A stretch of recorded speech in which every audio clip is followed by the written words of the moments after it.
В Аликовском районе Чувашской республики завершилась рекультивация несанкционированной свалки. Твердые коммунальные отходы здесь копились десятками лет. Мусор поджигался, что негативно сказывалось на жителях района и экологии. К моменту ее закрытия свалка уже распространилась на 8 гектаров земли. Так, в рамках реализации регионального проекта «Чистая страна» в 2020 году было принято решение рекультивировать свалку. Рекультивация, физические работы уже завершены.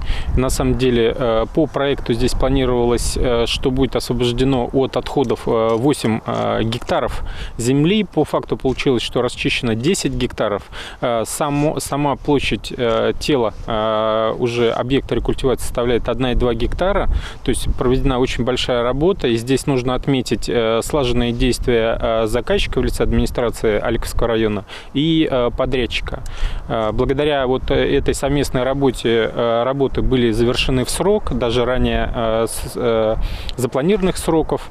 Так у нас по контракту 30 ноября срок сдачи, то есть все работы уже завершены, и фактически мы сейчас находимся на стадии оформления документов уже и, соответственно, всех финансовых вопросов. На работы по рекультивации земли, нарушенной при размещении свалки твердых коммунальных отходов в селе Аликово, выделено в общей сумме порядка 22 миллионов рублей из федерального, республиканского и муниципального бюджетов. На эту сумму свалка рекультивировалась в 2 этапа. Первый этап технический, в ходе которой оптимизировалась геометрия существующего свалочного тела. Создалось покрытие склада мусора и очищена территория. Второй этап биологический. Была подготовлена почва, посеяна трава. Называемый биологический этап, он был проведен еще в октябре, так что, в принципе, мы рассчитываем, что уже к весне тут все покроется растительностью, соответственно, все уже мероприятия в рамках рекультивации, они будут уже видны и наглядно с точки зрения еще и биологического этапа.